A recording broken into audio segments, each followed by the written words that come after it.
but it has its vines and vices as well, right? So yeah, go try a lot of guitars. Take your time picking out the dream guitar. You know what I mean? Then once you get one really good guitar, take your time getting its buddy guitar. So this is like the wife. This is like the side chick. You know what I mean? Like that kind of thing.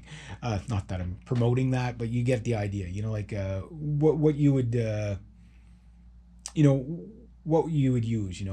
But also don't get into the habit of buying one really good guitar, like your dream guitar, and then buying a whole bunch of cheap guitars just to get different flavors. Because what happens is when you spoil yourself with something like this or any of these guitars, right? You're going to buy a cheap guitar, and when I mean cheap, not necessarily by price, but by the playability, the quality, the sound, all that stuff. Those cheap guitars, you'll play them for about 2 weeks, and then they're going to sit there collecting dust. There's money that you could put into guitar strings, especially when you have a lot of guitars. You got to remember, you got to change the strings on these things from time to time too. Uh, that guitar still has. I've had it over a year. That guitar is almost 2 years now. It'll be 2 years next month that I have the Flying Bean. They still have the original strings on it. I don't change strings lots unless I'm gigging, right? Ain't broke, don't fix it.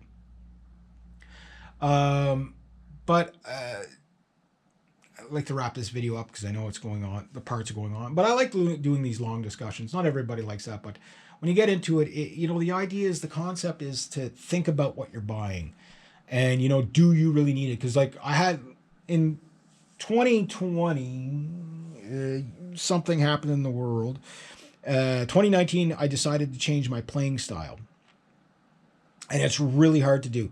And it's taken me basically 5 years for my hands and muscle memory to start playing in a neoclassical way versus a blues hard rock way, right? And it's been a great journey, and I can't wait to see I can't wait in a way to see my life's work on the guitar.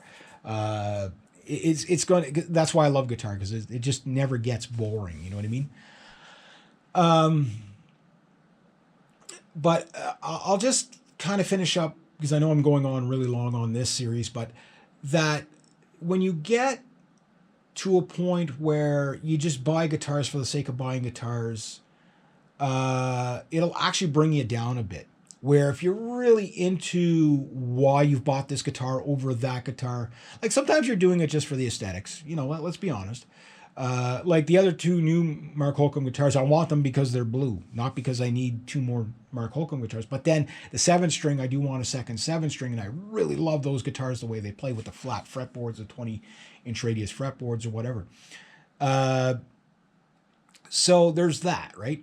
But then again, that guitar I think would make a really good live guitar as well. So, there's reasons to get different guitars, and I just want people to think about it, because if you buy better quality guitars and less of them, you'll be much happier, and you'll have a lot more room, and in the long run, you'll actually have more money in your pocket because you're not buying cheap guitars that you're selling for half of what you paid for them 5 years later. You know what I mean? Once in a while, you get a guitar that goes up in value, but rarely that happens, right? So, anyway, I think I'm just babbling now. But yeah, my guitar collection is going to get bigger.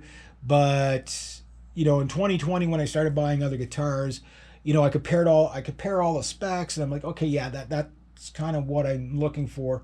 But then when I got these guitars that are so damn good, it's like I go into a music store and I pick something else up, and it's like I really have to justify to buy something because the bar is set so high. You know what I mean? And it's just like, how do you beat these? You know what I mean? You have to buy something completely different. So yes, a Fender Stratocaster is in my future, but it's not a rush. Because I know that sitting beside a Fender Stratocaster, you have two completely different animals. There's no way you'll ever be able to sit there and say, "Oh, well, this just sounds just like the other one." You know what I mean? So that's what I'm more chasing after now, is something that gives me something that I don't have. But we live in a golden age for guitars and any musical instrument, really. Um, but just be mindful about what you're buying, because if you're buying them because you think you'll be happy, that'll solve all your problems by buying the new guitar. the last thing I'll say is that the guitar, when you buy it and then you hurry out, you buy the next one, doesn't improve your playing. You're better off almost, and this is going to be kind of one of those Zen kind of philosophies here. Buy a guitar, sell all your other guitars, or only buy one guitar. Master that guitar. Wear it out, right? Just do everything that guitar can do, everything you can do on that guitar. And then think of another guitar, because I'm doing that with the bass in the background. There's nothing special about that Ibanez 205 bass in the background there. That is the most plain bass. There's nothing flashy about it at all. And all I focus on when I pick it up is my playing. There's no other luxury other than utility of learning how to play that bass the best I can play it.